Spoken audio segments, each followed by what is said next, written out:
How many attempts did it take to do this? What are we prioritizing? Today's voting day, and I am the least qualified to say who to vote for, but voting is important. I'm someone who didn't believe voting made a difference. However, looking back for my ancestors, they didn't have that opportunity to vote. Native Americans, we were not given the opportunity to vote until I think 1924. So it's 100 years since Native Americans were given the right to vote. And then as a Latino, Chicano, we weren't given the right to vote until a certain point as well. So it feels like it would be a disservice to not vote. Now, voting on its own, it feels a lot of us we think we're voting for a president, and that's a possibility, but you don't have to just vote for a president. A couple of my friends who don't know who to vote for president, they feel scared and nervous to vote because they feel like either it doesn't make a difference or the vote may affect what's going to happen in the future. And both are valid reasons to not vote. And at the same time, being fearful is one thing. We all have, right, we all have things we want to live in this society. And for us to be able to voice what we want, although the results may not be what we want, there's a higher chance of getting the results we want because we voted for what we chose. With voting for presidents, obviously, we don't have to vote for just presidents. We can vote for propositions. We can vote for certain things that are going to be changing with housing, with health care, with prison cells. All those things are great things to look at. And of course, they are as difficult as a SAT essay. They're unfortunately these terminology and the literacy of these policies are there for a reason. However, there are resources, many resources that don't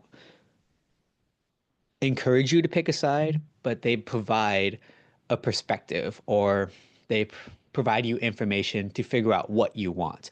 And worst case scenario, if is a policy that is very vague, that doesn't give enough information or doesn't seem fair, there's always that option to say no to prevent a potential policy, a potential sketchy policy to not go through. So be able to choose to vote if you have the opportunity. And there's a lot of Americans or a lot of individuals who are in this country that aren't able to vote, but they are very knowledgeable of what's going on. So if anything, use your vote for someone else. Ask a friend, ask someone who isn't able to vote, but is knowledgeable of what's going on to vote. Obviously, you're going to have to vote yourself, but your vote will count for someone else. So, and as a math person, I love being a math nerd. As you can tell from the bow tie, I don't understand why I chose a bow tie, but it works. Here's a verbal visual image to picture in this picture. You're in a classroom of 30 students. Half of these students can vote, but only one third of that group chose to vote. Doing the math, that is five students that chose to vote. And that doesn't seem too bad. Five students out of a possible 15. Now, what if there were four classrooms that had the same statistics? A classroom of 120 students, if we do the math, 20 students chose to vote out of a possible 60. That's a very low percent.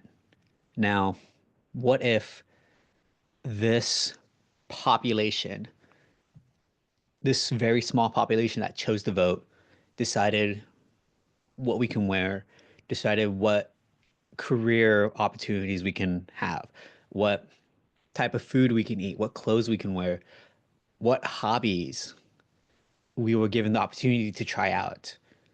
Suddenly, those individuals, those students that chose not to vote, that absent vote makes a big difference because they're choosing something that is going to affect us for the next amount of years. So think about that.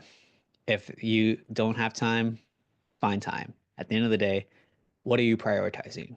Are you choosing to be worried about